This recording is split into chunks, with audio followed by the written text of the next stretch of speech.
Of all the things Augustus did, his most widely celebrated accomplishment was having found Rome as a city of bricks and leaving it as a city of marble. After the historian Suetonius put that quote in the first emperor's mouth, nothing else in his impressive and winding career emblazoned itself so thoroughly into the popular historical conscience. Not avenging his great-uncle's assassination, not winning Rome's last-ish civil war, not even conquering Egypt from the formidable Cleopatra, and it also wasn't transforming the Roman Republic into an empire or founding a royal dynasty despite their massive long-term implications. Augustus himself would like us to remember him for restoring the Republic and bringing peace to the Mediterranean, as he made a very big deal about those two, but those may well have been the groundwork for his lasting and most tangible achievement of giving Rome its identity. Now, it's not as if the Roman people didn't have a distinct character to them already. The previous 5 centuries had shown them to be calculating, devoted, opulent, fiercely pragmatic, more fiercely militaristic, and mayhaps a tad narcissistic, but these traits were understood conceptually, through old fables of great Romans demonstrating virtue in the face of peril. These ideas of Romanness or Romanitas had yet to take real physical form. While Rome had its temples and one especially spiffy theater, Augustus saw an opportunity to make the city itself into a monument to Roman excellence. Now, there's a word for this, and that word is propaganda, but all his life, Augustus was really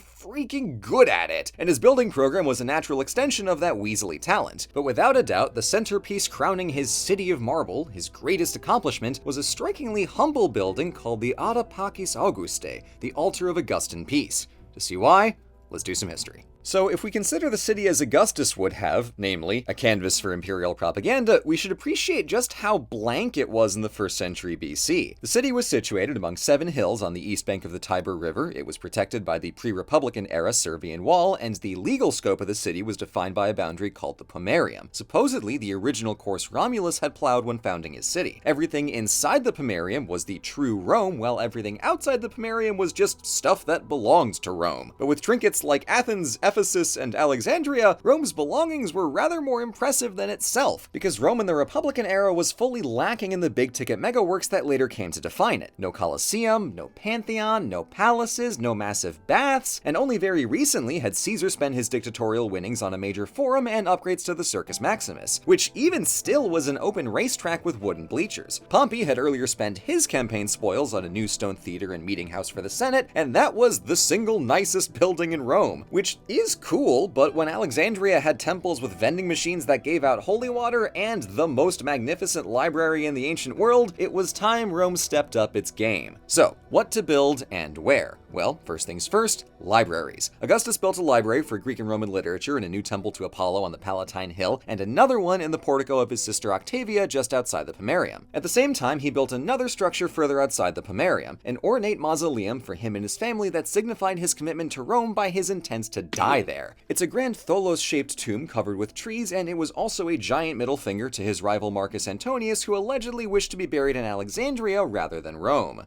Scandal. Now, one bit of land between the hills and the Tiber River had some special significance due to both geography and complex ancient legalese. See, one of the Pomerium's quirks is that armies were forbidden to cross it and enter the city. History informs us that they did, with distressingly high frequency, but the point is they weren't supposed to. So in the Republican period, the military needed an easily accessible place to train and drill, and they dedicated this handy floodplain by the river to their god of war and made it into the Field of Mars, or Campus Martius. Various generals over the centuries had built a handful of temples with the spoils of successful campaigns, but by the time of Augustus it was still pretty sparse, so it would make the perfect place to commemorate his victories. Not just because it was free real estate, but also great symbolism. Mars was the father of the twins Romulus and Remus, and by extension, the ancestor of Rome. Augustus, meanwhile, traced his ancestry up to the hero Aeneas and his mother Venus, who was notably a consort of Mars. So this pairing of Mars and Venus is echoed down the generations by the match of their descendants, Rome and Augustus. Mythologically, this is fun and cool, but the practical outcome was our favorite princeps making himself inextricable from the very concept of Rome. That meant restoring dozens of temples and finishing political buildings like the Septa Iulia, a vote-counting hall first commissioned by Caesar, so that way, even when he made a big show of restoring the institutions of the Republic, the very machinery of government was associated with the patronage of Augustus.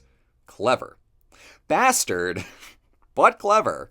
Another structure was more cosmic in scope, as Augustus put an Egyptian obelisk in the Campus Martius to work as a sundial meridian, casting a shadow on a marble grid to track the days of the years according to Caesar's Julian calendar. This Solarium Augusti not only celebrated the subjugation of Egypt by flaunting an obelisk, but it was dedicated 35 years after the calendar reform, conveying the message that the Julio-Augustan imperial family literally controls time. And that's not the only time he pulled this kind of nonsense. Back to the patronage thing, Augustus spent over a decade on a whole new forum, complete with a temple to Mars Ultor, the Avenger, in celebration of his victory against Caesar's assassins. This forum was not only another place where public business was conducted under the auspices of the princeps, but it had two statue galleries on either side, one of famous men from the Republican era, and one tracing the lineage of the Julian family back up to Aeneas, both of which culminated in our favorite boy. And then he also built a new theater to honor his dead nephew Marcellus, but he specifically made it bigger than Pompey's theater. There's a whole dynastic angle to this, but frankly, I just find this one petty, which, granted, is less obnoxious than proclaiming yourself the ruler of time. Luckily, he wasn't quite so pompous as to take all the credit, and was happy to let his badass right-hand man Marcus Agrippa show off as well. Most famously, he made the first draft of the as-of-yet tragically domeless Pantheon, but he also built the first major public baths in the city of Rome, supplied by water from his new Aqua Virgo, one of two aqueducts overseen by Agrippa out of the three built during the reign of Augustus, the third of which was used to fill the Naumachia, an arena across the river that staged whole-ass naval battles. The Romans are among the rare few who could make something so basic as water into something so immensely hardcore. So with all that built, we come to 13 BC, when Augustus returned from campaigns in the west and the Senate voted to build an altar of Augustan peace on the Campus Martius, finished and consecrated a few years later in 9 BC. Unlike, say, the Temple of Mars Ultor, this wasn't a temple, it's a sacrificial altar. It's raised on a podium with one staircase leading in and walls on all four sides, but there's no roof. Roman state religion was a public affair and many sacrifices were done outdoors. But since this was part of the Augustan program, it was another vehicle for, of course, propaganda. And even by the standards of what he did so far, the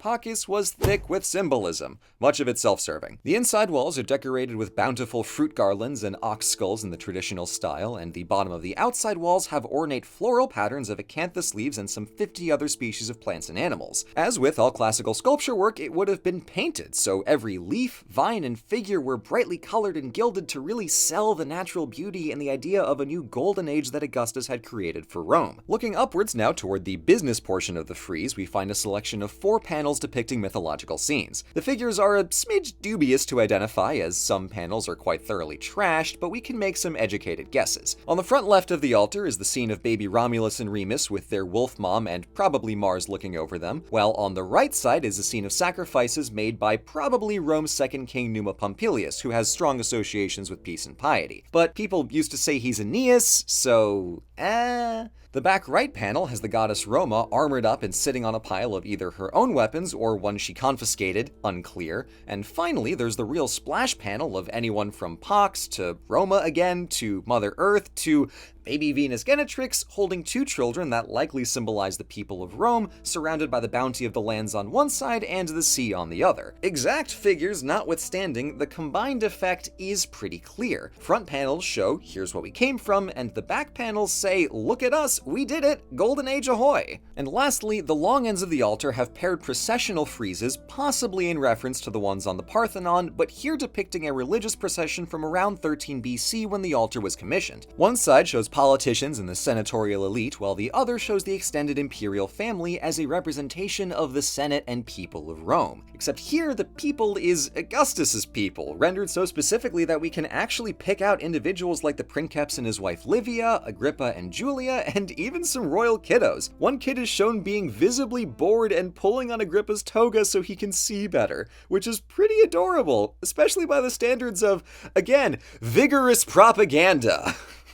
The intermingled imagery of deities and royals, celebrations of a plentiful golden age, and the triumph of peace are all supporting Augustan political power and pushing this concept of the princeps as a divine patron of Rome's success. And by putting all this on the field of Mars, it creates a causal chain between Roman power, the Pax Romana, and natural prosperity, of which our boy the Time King guarantees all 3. The design of the Areopagus is so elegant and the sculpture work is absolutely exquisite, it's in no small part because of powerful iconography like this that Romans were willing to put up with monarchs again, because the results spoke for themselves and it all just seemed to fit. Perhaps the symbolism is too powerful, as the Areopagus was the focal point of the most consequential moment of classical reception in the 1900s.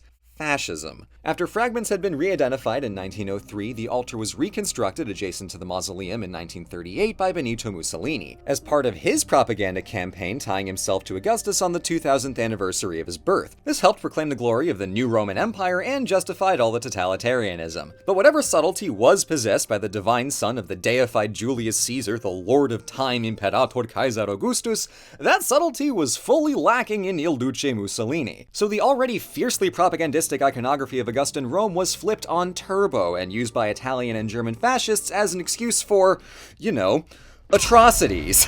So it's rather important that historians and audiences alike be careful not to blindly glorify any civilization. We should celebrate the nice and criticize the yikes, because neither exists in a vacuum. Augustus was endlessly clever. He was also a lying, weaselly rascal, and I fucking hate him. The Areopagus is spectacular. Augustan Rome is magnificent. But what did it cost the Romans, and what would it later cost Europe?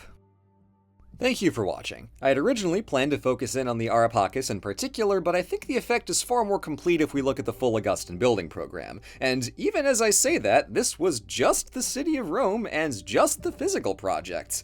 As ever, there is plenty more to talk about, so I will see you in the next video.